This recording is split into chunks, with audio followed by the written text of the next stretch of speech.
آج ہمیں رحمت اور زحمت میں فرق کی دشواریاں درپیش ہیں۔ قرآن پاک کے نور اور علم کی برکت سے انشاءاللہ آج کی اس اہم نشست میں ہم پر رحمت اور زحمت میں فرق واضح ہو جائے گا۔ چنانچہ اللہ تعالیٰ کا نور والا پیارا کلام ارشاد فرماتا ہے، دوسرا پارہ 10واں رکوع، سورۃ البقرہ کی آیت نمبر 216، وَعَسَىٰ أَن تَكْرَهُوا شَيْئًا وَهُوَ خَيْرٌ لَكُمْ، اور ہو سکتا ہے کسی چیز کو تم ناپسند کرو، برا سمجھو، حالانکہ وہ تمہارے لیے بہتر ہو۔ وَعَسَىٰ أَن تُحِبُّوا شَيْئًا وَهُوَ شَرٌّ لَكُمْ، اور ہو سکتا ہے کسی چیز کو تم پسند کرو حالانکہ وہ تمہارے لیے شر ہو۔ وَاللَّهُ يَعْلَمُ وَأَنْتُمْ لَا تَعْلَمُونَ، اور اللہ خوب جانتا ہے اور تم نہیں جانتے۔ معلوم ہوا کہ بسا اوقات ہم کسی چیز کو اپنے لیے بہتر اور رحمت سمجھتے ہیں، مگر وہ ہمارے لیے بری اور زحمت ہوتی ہے، اور بعض اوقات ہم کسی چیز کو اپنے لیے ناگوار اور دشوار سمجھتے ہیں، مگر وہ ہمارے لیے بہتر اور رحمت ہوتی ہے۔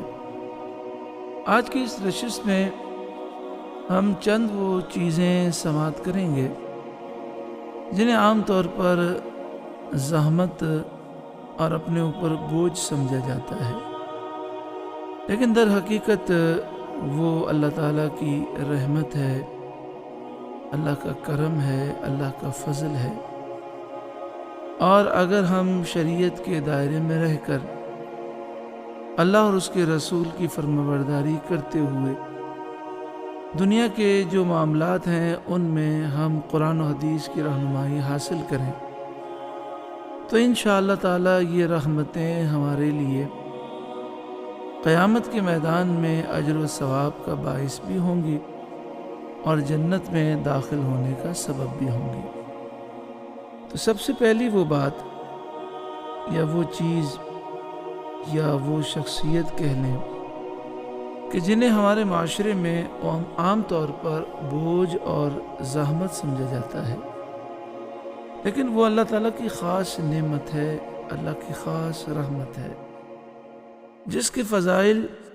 حضور صلی اللہ علیہ وآلہ وسلم نے بیان کیے۔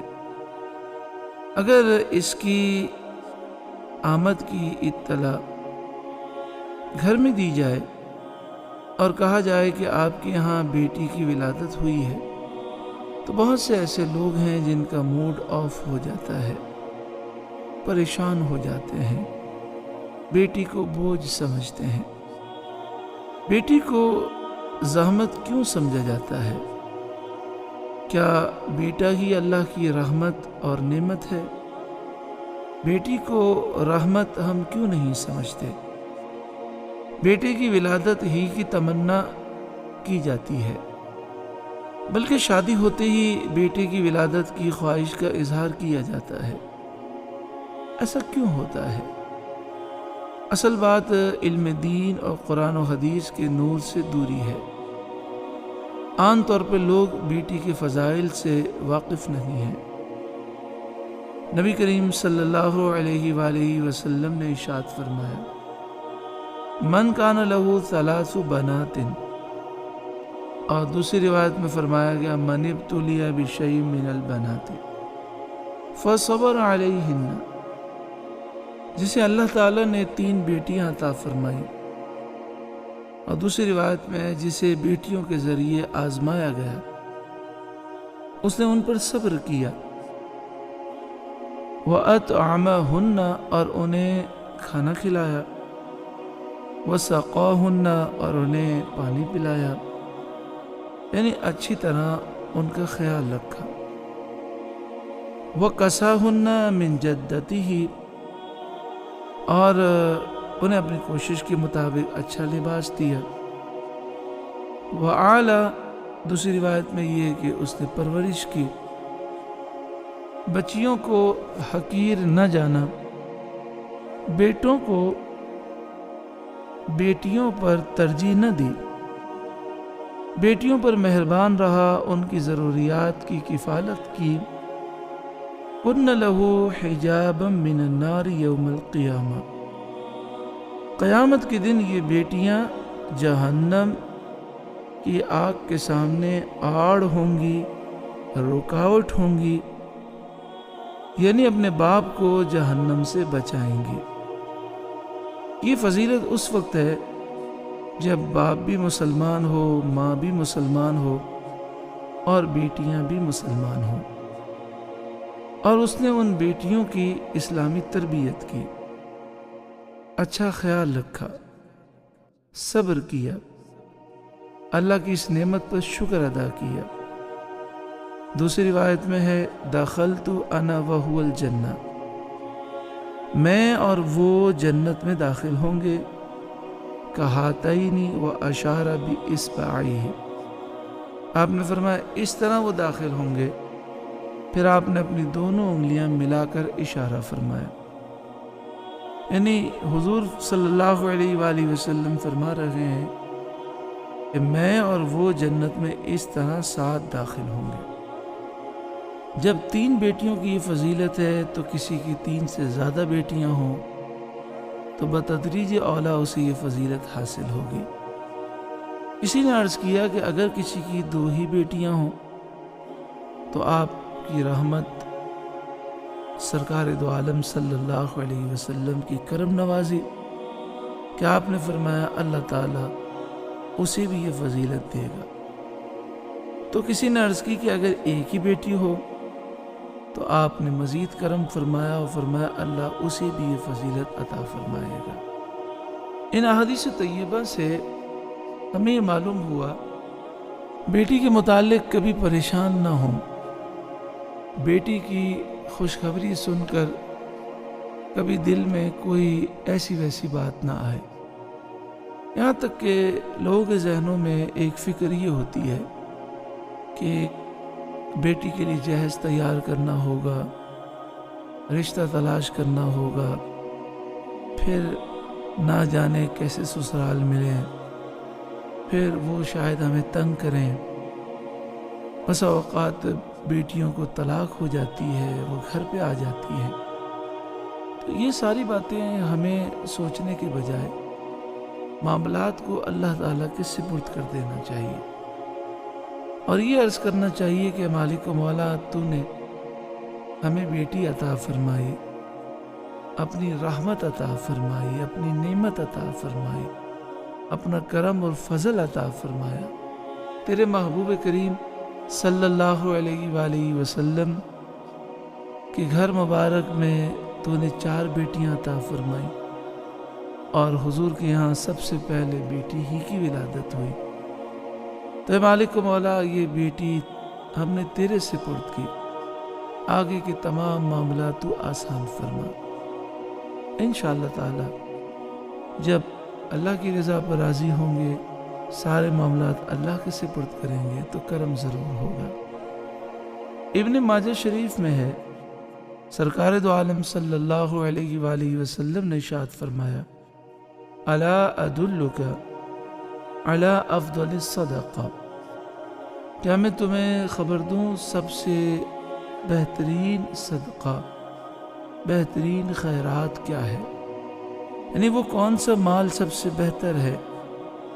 جو سب سے بہتر اللہ کی راہ میں خرچ کیا جائے؟ ابنتک مردودہ الیک لیس لہا کاسب غیرک، تیری وہ بیٹی جو شادی شدہ ہو پھر طلاق کی وجہ سے یا بیوہ ہو کر تیری طرف پلٹ کر آ جائے، اس کا تیرے سوا کوئی کمانے والا نہ ہو، تو تو اس بیٹی پر جو مال خرچ کرے گا وہ سب سے افضل صدقہ، افضل خیرات ہے۔ اتنے فضائل سننے کے بعد سوچئے کہ وہ شخص جس کے یہاں بیٹی ہو اور بیٹی کی اطلاع سن کر منہ بگاڑے، کس قدر نادان ہے۔ نادان کہنا بھی ہلکا لفظ ہے، اگر غور کیا جائے تو اللہ تعالیٰ کی رحمت کی اطلاع سن کر وہ ناراضگی کا اظہار کر رہا ہے۔ خطرہ یہ ہے کہ یہ بیزاری کا انداز آخرت میں اللہ تعالیٰ کی ناراضگی کا سبب نہ بن جائے، بلکہ اگر غور کیا جائے، قرآن پاک کے نور میں سوچا جائے تو ایسا کرنا مسلمانوں کا طریقہ ہی نہیں، یہ طریقہ تو کافروں کا ہے۔ قرآن مجید فرقان حمید ارشاد فرماتا ہے، سورہ نحل آیت نمبر 58 اور 59، پارہ نمبر 14 رکو نمبر 13، وَإِذَا بُشِّرَ أَحَدُهُم بِالْأُنثَىٰ، اور ان کافروں میں سے کسی کو بھی جب بیٹی کی پیدائش کی خوشخبری سنائی جاتی ہے، ظَلَّ وَجْهُهُ مُسْوَدًّا، تو اس کا چہرہ کالا ہو جاتا ہے، وَهُوَ كَظِيمٌ، اور وہ غصے میں بھرا ہوا ہوتا ہے، يَتَوَارَىٰ مِنَ الْقَوْمِ مِنْ سُوءِ مَا بُشِّرَ بِهِ، بیٹی کی پیدائش کی خوشخبری سن کر اسے اتنا برا لگتا ہے کہ وہ اس برائی کے خوف سے اپنی قوم سے چھپتا ہے، أَيُمْسِكُهُ عَلَىٰ هُونٍ أَمْ يَدُسُّهُ فِي التُّرَابِ، اور سوچتا ہے کہ ذلت کے ساتھ اسے اپنے گھر میں رکھے یا مٹی میں اسے دفن کر دے۔ بڑی مبارکباد کے مستحق ہیں وہ لوگ جو بیٹی کی پیدائش پر خوشی کا اظہار کرتے ہیں، بلکہ بیٹے سے زیادہ بیٹی کی پیدائش پر خوش ہوتے ہیں، اور احادیث میں بیٹیوں کے فضائل بھی انہی جیسے لوگوں کے لیے ہیں۔ نادان ہے وہ شخص جو اپنی بیوی کو برا بھلا کہے، تانا دے، منحوس کہے، بلکہ طلاق بھی دے دے صرف اس وجہ سے کہ اس کے یہاں صرف بیٹیاں ہی پیدا کیوں ہوتی ہیں۔ بتائیے اس میں عورت کا کیا قصور ہے؟ اللہ جسے چاہے بیٹیاں دے، جسے چاہے بیٹے دے، جسے چاہے دونوں عطا کرے، اور جسے چاہے اللہ تعالیٰ بے اولاد رکھے۔ انسان کا تو اس میں کوئی بس نہیں، انسان کی تو کوئی طاقت نہیں۔ اللہ تعالیٰ فرماتا ہے سورہ شورى آیت نمبر 49، 25واں پارہ 6واں رکوع، یَہَبُ لِمَن یَشَاءُ إِنَاثًا وَیَہَبُ لِمَن یَشَاءُ الذُّکُورَ، اللہ جسے چاہتا ہے بیٹیاں عطا فرماتا ہے اور جسے چاہتا ہے بیٹے عطا فرماتا ہے۔ اب آپ بتائیے کہ بیٹی اللہ نے دی، اس میں عورت کے منحوس ہونے کا کیا تعلق ہے؟ اسے نحوست سمجھنا، اسے برا سمجھنا، طنز کرنا، تانے دینا، ظلم کرنا، مارنا، نعوذ باللہ من ذالک، ایسے واقعات بھی ہیں کہ مسلسل بیٹیوں کی پیدائش کی وجہ سے بعض نادان بیوی کو بھی قتل کر دیتے ہیں، بیٹیوں کو بھی قتل کر دیتے ہیں، یعنی گویا کہ وہ اللہ کی تقسیم سے اور اللہ کی عطا سے راضی نہیں ہے۔ اگر لڑکی کو زحمت اور بوجھ اس لیے سمجھتا ہے کہ جہیز کے اور شادی بیاہ کی رسومات کے اخراجات بہت بڑھ گئے، تو یہ ہمارے ہاتھوں کے کرتوت ہیں، ان رسومات سے علیحدگی اختیار کر لی جائے۔ یہ ایک پورا عنوان ہے جو باقاعدہ ایک نشست میں بیان ہوا ہے، جس کا عنوان تھا معزز بھکاری، جہیز کا مطالبہ کرنا حرام ہے۔ اس موضوع پر آپ سماعت کر سکتے ہیں جو ہمارے چینل پر موجود ہے۔ تو میں عرض کر رہا تھا کہ اگر کوئی شخص یہ سوچتا ہے کہ جہیز بھی دینا پڑے گا، اب شادی کی رسومات ہیں، تو دیکھیں اللہ تبارک و تعالی کی رضا پر بندہ راضی رہے اور بیٹی کی پیدائش پر خوشی کا اظہار کرے، سارے معاملات اللہ کے سپرد کر دے، اللہ کی بارگاہ میں جھک جائے، تو اللہ تعالیٰ سارے کام آسان کر دیتا ہے۔ بہت سے ایسے لوگ ہیں کہ جن کے پاس 4 بیٹیاں ہوتی ہیں اور ماشاءاللہ ان کے نصیب بھی اچھے ہوتے ہیں، سسرال بھی اچھے مل جاتے ہیں اور ان کی رخصتی بھی آسان ہوتی ہے، اور بعض لوگ ایسے ہوتے ہیں کہ 4 بیٹے گھر میں ہوتے ہیں لیکن دکھی ہوتے ہیں، بیٹے نافرمان ہوتے ہیں، دکھ دیتے ہیں، گھر سے نکال دیتے ہیں۔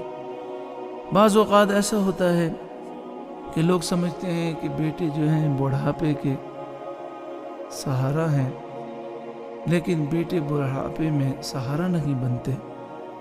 وہ تو بس اوقات اپنی بیویوں کی وجہ سے ماں باپ کو پوچھتے تک نہیں ہے۔ بعض اوقات ایک ہی بیٹی ہوتی ہے، وہ ماں باپ کو سنبھالتی ہے۔ تو اس لیے اللہ تعالیٰ کی بارگاہ میں انسان کو جھکنا چاہیے